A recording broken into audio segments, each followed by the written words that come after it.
Panorama 95 apresenta Check-up no rádio.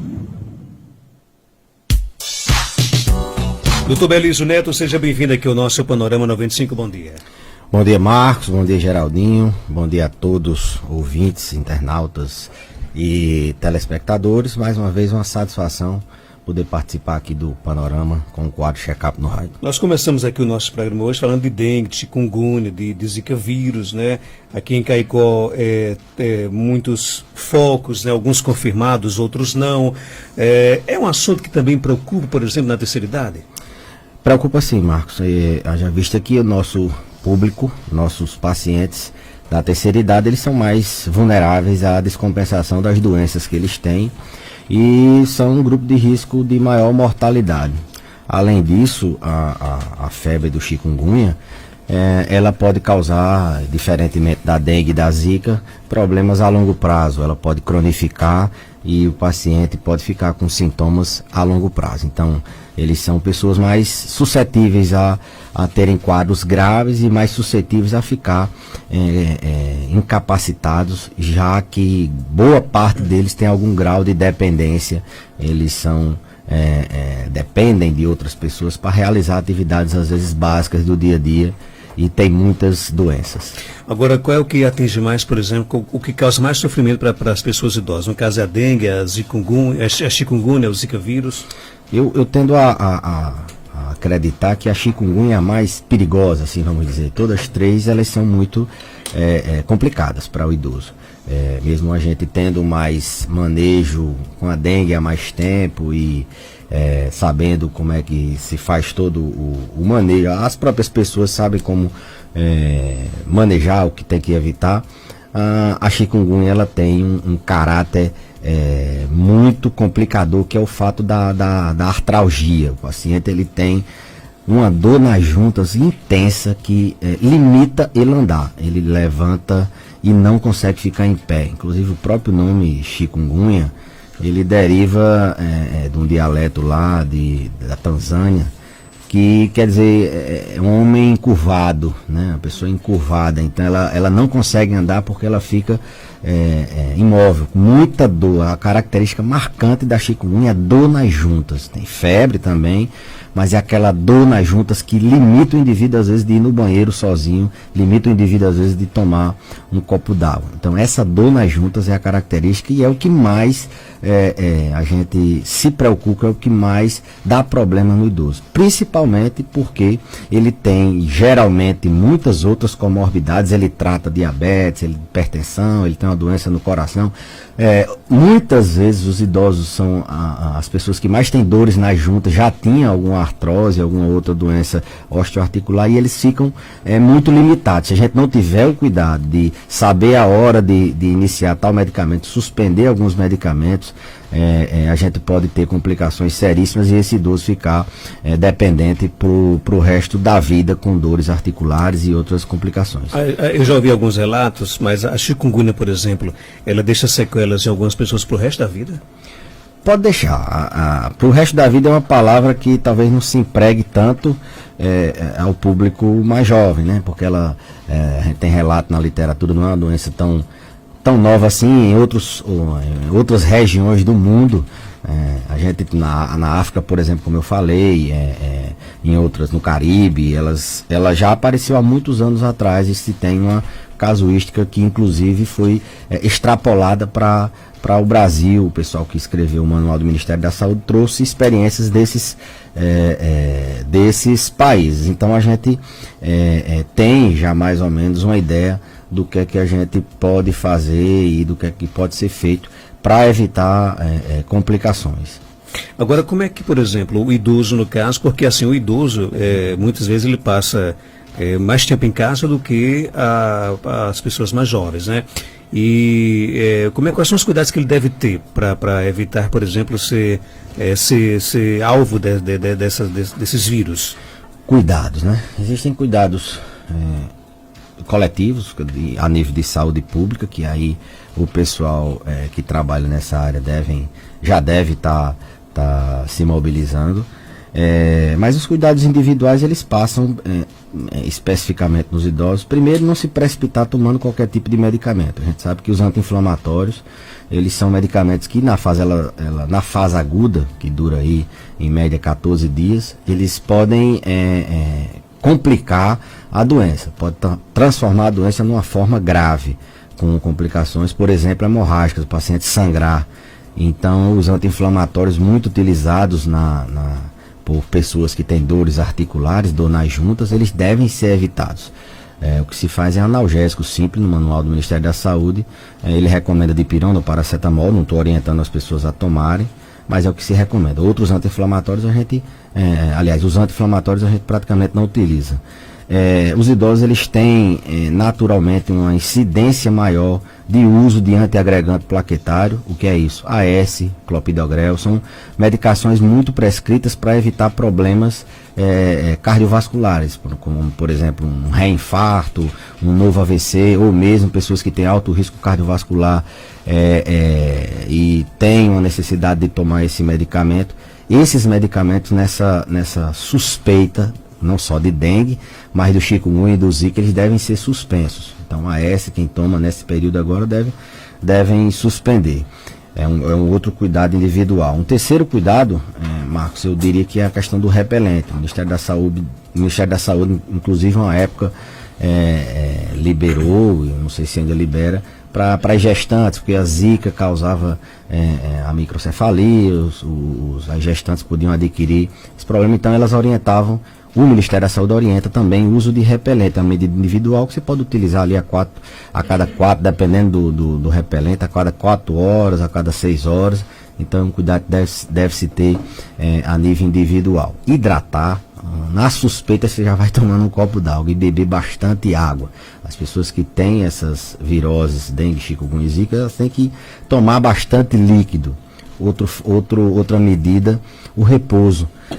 Os pacientes, principalmente os idosos, na ânsia de querer voltar, ele não pode ficar parado o tempo todo, ele tem que voltar a andar, e aí nos primeiros dias já se tenta forçar a barra para que ele vá andar, para que ele faça alguma coisa, e essa não é a orientação. A gente tem uma orientação na fase aguda, são os primeiros 14 dias, o paciente tem um repouso, nos primeiros dias um repouso praticamente absoluto, dele fazer só o mínimo que ele possa fazer, até porque ele não consegue na maioria das vezes, e depois é que a gente entra com medidas de reabilitação. A fisioterapia ela é indicada nessa fase inicial mais para tirar as dores, mais para fazer uma analgesia, colocar gelo e tirar a dor. Depois é que vai se reabilitando. Então o repouso é muito importante. As pessoas mesmo que está tomando medicamento, alivia a dor, a febre já cedeu, elas, não, vou voltar às minhas atividades. Não, os primeiros dias, 3 a 5 dias, até 7 dias, tem paciente que fica mais tempo. A gente recomenda o repouso, tem que ficar em casa, tem que ficar repousando, hidratando e tratando as dores. Então seria uma medida também para aliviar, para acelerar a cura e não cronificar. E por fim, uma medida que pode ajudar bastante nas dores é a compressa com gelo. Compressa fria, principalmente nas articulações acometidas. Quais são as principais? As juntas das mãos são muito acometidas, então, e elas são as que mais a gente utiliza, né? Então, compressa fria, 20 minutos, 3, 4 vezes ao dia, nos primeiros dias, ajuda bastante, acelera a recuperação. Fundamentalmente, é fundamental procurar o serviço médico. São pessoas que têm muitas doenças, que o tratamento para chikungunya pode atrapalhar, ou daquelas doenças, como eu falei do AS, pode atrapalhar o curso da chikungunya e complicar. Os sintomas da chikungunya, da dengue, da zika, eles não são tão claros.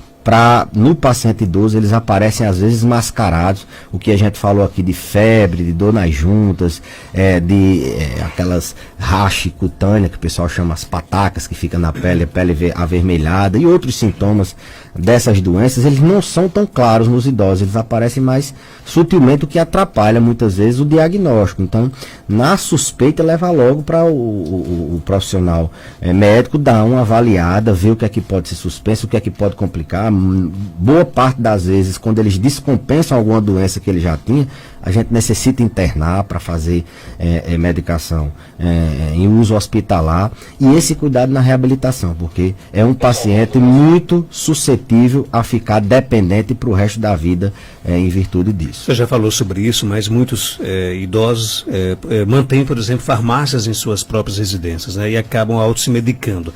Nesse caso, por exemplo, a automedicação, ao invés de ajudar, atrapalha? Atrapalha, na grande maioria das vezes, porque eles tendem a achar, não, é uma dor na junta, tá inflamado, eu vou usar um anti-inflamatório. Aí vai, pega um anti-inflamatório e utiliza, e corre o risco do paciente que não iria complicar com a forma grave, por exemplo, de sangrar ou mesmo de fazer uma insuficiência renal, o rim parar de funcionar. Esses medicamentos, eles precipitam, eles favorecem o paciente a ter a forma grave. E isso é um fator que a gente deve alertar a população para que eles não fiquem se automedicando, procure a assistência médica. No caminho já vá, eu sempre digo, no caminho já vá com a garrafinha d'água, bebendo água, que a hidratação ela é um forte aliado. Quanto mais água, melhor. Quanto mais água, melhor. Quanto mais repouso, melhor. E a busca da assistência.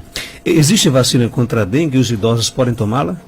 Rapaz, existe uma vacina que o Instituto, acho que é o Butantan, tá para se liberar. Uma vacina extremamente, para dengue, né, no caso, extremamente eficaz, com um potencial de prevenção muito grande, semelhante a outras vacinas que a gente já existe para outras doenças. Estava para se liberar, eu acho que o ano passado, mas não liberou, ficou para esse ano ou foi o próximo, eu não estou com essa informação precisa, mas está em curso e já quase saindo do forno uma vacina para dengue. Tem uma pergunta aqui no nosso Facebook, o ouvinte quer saber o seguinte: o pai dela tem 80 anos e todos os dias tem dor de cabeça, né? Ele disse, não passa um dia sem ter dor de cabeça. Ela quer saber qual é o grau de preocupação e o que ele deve fazer nesse caso. Total. A gente tem que pensar nesse caso nem tanto no que pode ser uma coisa grave. Pode sim, mas a preocupação não é nem tanto essa. É de qualidade de vida. Imagine você todo dia com dor de cabeça. E existe aquele preconceito que a gente chama de ageísmo, né? O que é isso? A age de idade é aquele preconceito da idade. Não, é da idade. Não é da idade, minha gente. Dor de cabeça, se fosse assim, todos os idosos tinham dor de cabeça todo dia. E não é assim. Dor é dor. É doença, é alguma coisa que tá ruim. Então, a preocupação aí existe. Tem que se afastar alguma causa de dor de cabeça, de cefaleia, mas não é comum a cefaleia, aquela cefaleia tensional, diária, ser causada por um tumor, por um AVC, por alguma coisa grave, que é o que as pessoas se preocupam. O importante aí é buscar auxílio para tratar essa dor, ver a causa direitinho. Geralmente são causas benignas, de tratamento muito simples e que podem ser implementadas num paciente que tem 80 anos. Ele já deve ter outros problemas de saúde, mais uma dor de cabeça seria realmente uma dor de cabeça, desculpa o trocadilho, mas é mais um problema. Então tem que tratar a dor. Lembrar que essa população acima de 80 anos tem que reforçar essa questão do preconceito, não só de quem cuida, mas deles mesmos. Ele diz, não, isso aqui é só uma dorzinha de cabeça. Passa logo, né? Às vezes a gente vai perguntar, Marcos, eles são tão... tem tanta essa questão da idade, são tão assim que às vezes você toma algum medicamento. Uma das coisas que a gente faz na consulta logo de início é ver quais os medicamentos eles tomam para a gente já ter um norte de doença. É uma prática da geriatria, o teste da sacola. Eles geralmente trazem uma sacola de medicamentos. A gente pergunta, tá tomando algum medicamento? Doutor, não tomo nenhum medicamento. Durante a consulta aí eles, eu tomo só um remédio para pressão, um para diabetes e tomo outro para evitar infarto. E é um paciente extremamente complexo, tem as principais causas de morte, né? Diabetes e hipertensão junto a um risco cardiovascular aumentado. Então, não subestimar as doenças, não subestimar o que ele toma, porque isso é muito importante na hora que a gente vai direcionar o grau de complexidade que a gente vai abordar. Esse preconceito é muito ruim. Tem pergunta aqui chegando, bom dia. Bom dia, Marcos Dantas, bom dia, doutor Belize, dois flamenguistas. Marcos Dantas, tem um senhor com 88 anos, ele tem problema de tontura, mas já disseram que era labirintite. Tem remédio para labirintite? E aí, doutor Belize? Excelente pergunta. Tontura é uma causa muito comum, aliás, um sintoma muito comum nessa faixa etária, dos idosos. Inclusive a gente considera como uma síndrome geriátrica, uma coisa extremamente frequente. A tontura, Marcos, ela pode ser de várias origens. Ela pode ser uma tontura causada por doenças do próprio labirinto do ouvido, que é a parte do cérebro que comanda o equilíbrio, ou pode ser a repercussão de alguma doença em outro local que causa tontura. Nos idosos, a principal causa de tontura é a tontura por desequilíbrio, aquela tontura multifatorial, que é por causa da vista que não está boa, por uma doença no labirinto, pelas pernas que tem artrose e ele não consegue se equilibrar bem, o próprio equilíbrio dele estão alterados, uma medicação que pode dar tontura. Então, a principal causa é essa que tem, que é chamada de desequilíbrio, causada por vários fatores. A gente vai corrigindo um fator e outro e vai ajeitando. A labirintite, ela pode ser uma causa de tontura, mas a gente considera como um segunda ou terceira hipótese. A gente pensa logo nesse desequilíbrio, tem uma outra tontura do tipo vertigem postural paroxística benigna, que é uma tontura que o paciente dura segundos a minutos, piora quando ele levanta a cabeça, aquela tontura que dá e passa, que é muito comum, e nesse caso não é labirintite, o tratamento é diferente, é uma coisa que na tontura a gente sempre diz, olha, o diagnóstico certo ele vai levar ao tratamento correto. Se a gente taxar de toda tontura ser uma labirintite, a gente vai ficar passando remédio para labirintite e na verdade a causa da tontura é outra, o tratamento é outro e nunca o paciente vai ficar bom. Fica a vida toda tomando remédio para labirintite, que isso pode dar problema, inclusive remédio para labirintite, para você ter ideia, ele dá Parkinson. E o paciente nunca tem a melhora da tontura. Então, pode ser sim labirintite. Se existe remédio para labirintite, ele perguntou, existe.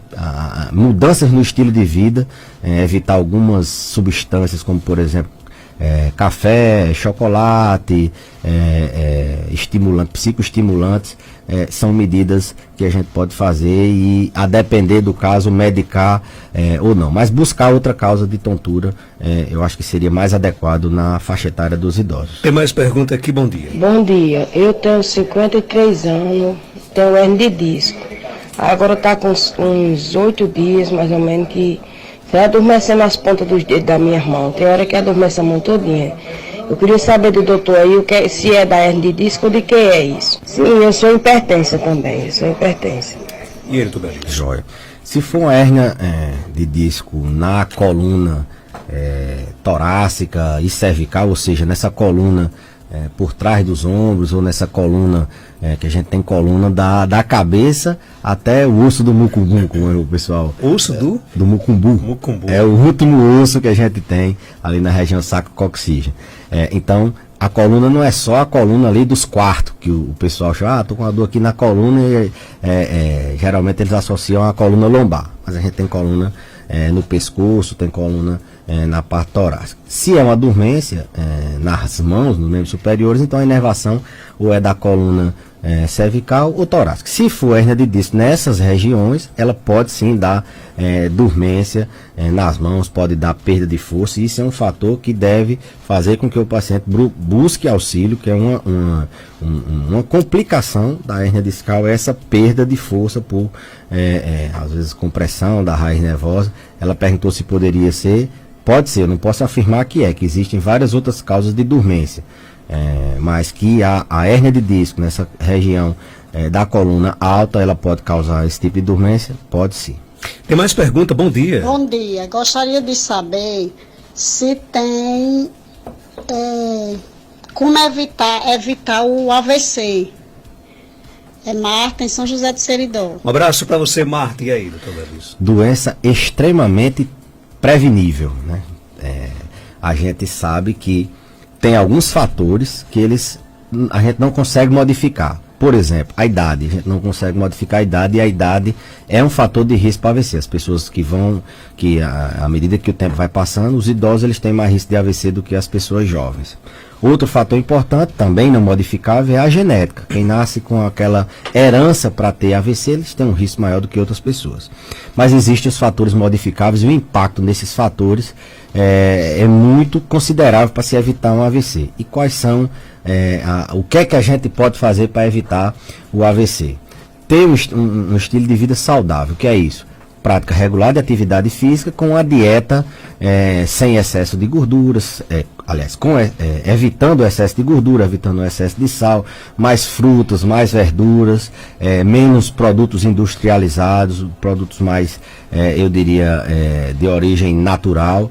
Isso é mudança clássica de estilo de vida. Além disso, controle da pressão arterial. Quem tem pressão alta tem um risco muito maior de ter AVC. Quem toma remédio para pressão tem que controlar essa pressão. Controlar diabetes. Quem tem diabetes tem um risco muito maior de ter AVC. Então são fatores. Controlar o estresse. O estresse é um fator importante, tão quanto pressão, tão quanto diabetes. Quem tem estresse, quem tem depressão, ansiedade, tem que tratar. Então, estilo de vida, evitar taxas altas, por exemplo, de colesterol, de outras lipoproteínas que podem estar alteradas. Então, como é que se evita o AVC? Não tem uma pílula mágica. Você tem o estilo de vida saudável. Se você tem mais risco, tem uma pessoa na família que já teve. Se você tem uma idade já acima de 65 anos, você tem obesidade, você tem hipertensão, diabetes, você é um paciente de alto risco para ter AVC. E o que é que você tem que fazer? Controlar, ir tirando cada fator desse para que você fique com um risco menor. Então não existe uma fórmula mágica, a fórmula mágica é essa, controle das doenças que já tem e estilo de vida saudável. Inclusive existe uma propaganda na televisão, como a gente reconhecer o AVC, porque tempo nesse caso é cérebro. Você reconheceu que tem sintoma de AVC, você deve imediatamente procurar o serviço de saúde para que você não perca cérebro. Na propaganda da televisão, você fica com a voz embuloada, se você perde força no braço, se você desmaia, tudo isso são sintomas de AVC, você deve procurar imediatamente o pronto-socorro. Doutor Beliz, obrigado pela sua participação. Até terça-feira, se Deus quiser. Eu que agradeço. As pessoas que ficaram com dúvidas podem procurar no Facebook da rádio ou mesmo no inbox que a gente responde. E até a próxima terça, se Deus quiser. 7h50.